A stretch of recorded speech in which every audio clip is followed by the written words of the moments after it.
ত্রয়োবিংশ খণ্ড। দোলযাত্রা দিবসে শ্রীরামকৃষ্ণ দক্ষিণেশ্বরে ভক্ত সঙ্গে।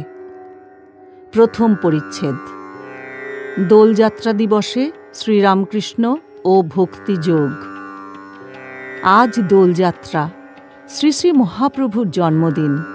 19শে ফাল্গুন, পূর্ণিমা, রবিবার, 1 মার্চ 1885। শ্রীরামকৃষ্ণ ঘরের মধ্যে ছোট খাটটিতে বসিয়া সমাধিস্থ। ভক্তেরা মেজেতে বসিয়া আছেন, এক দৃষ্টে তাঁহাকে দেখিতেছেন। মহিমাচরণ, রামদত্ত, মনমোহন, নবাই চৈতন্য, নরেন্দ্র, মাস্টার প্রভৃতি অনেকে বসিয়া আছেন।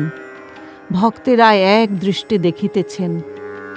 সমাধি ভঙ্গ হইল। ভাবের পূর্ণ মাত্রা। ঠাকুর মহিমাচরণকে বলিতেছেন, বাবু, হরিভক্তির কথা।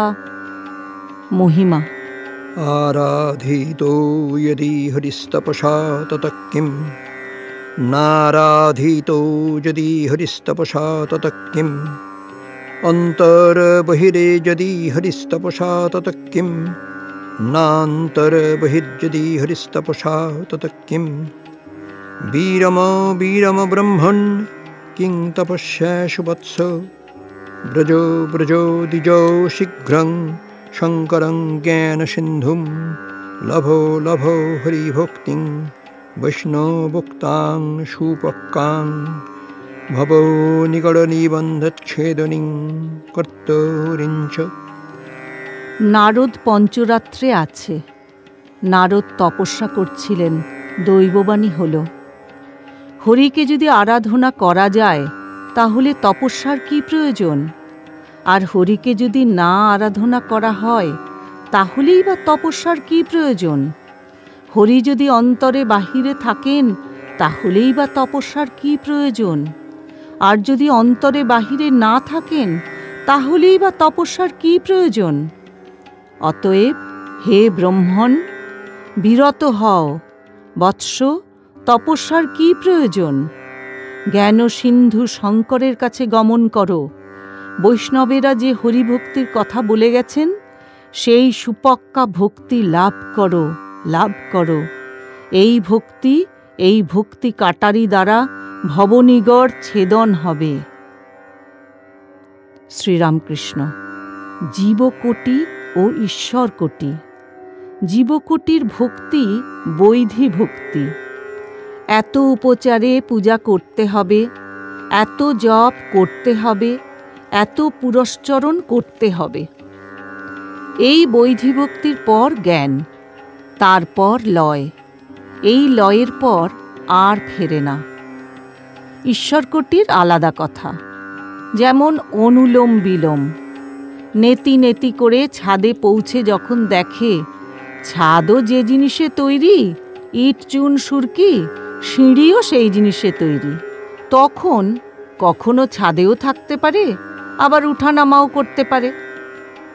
শুকদেব সমাধিস্থ ছিলেন। নির্বিকল্প সমাধি, জড় সমাধি। ঠাকুর নারদকে পাঠিয়ে দিলেন, পরীক্ষিতকে ভাগবত শোনাতে হবে। নারদ দেখলেন জড়ের ন্যায় শুকদেব বাহ্যশূন্য বসে আছেন। তখন বীণার সঙ্গে হরির রূপ 4 শ্লোকে বর্ণনা করতে লাগলেন।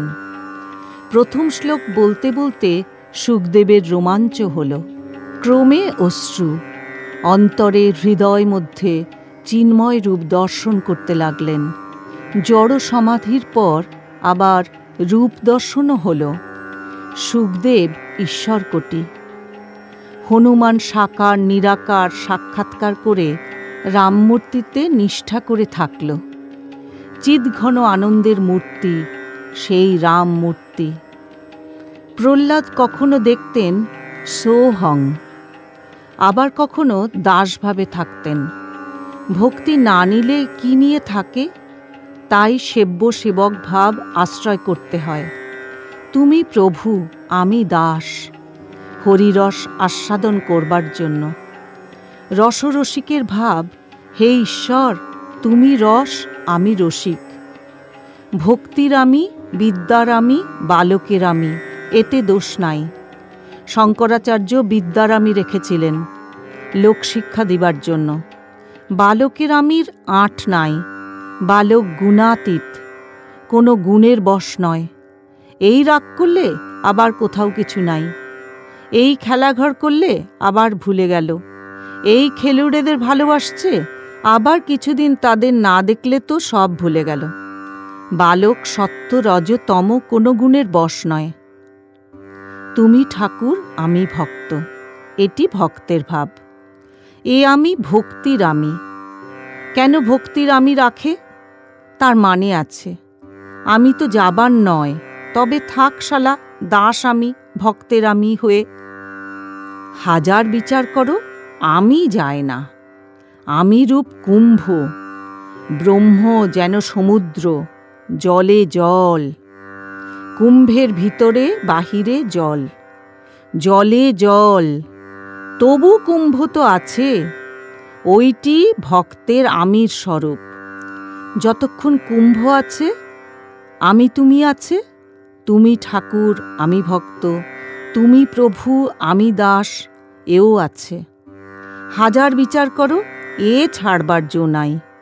কুম্ভ না থাকলে তখন সে এক কথা।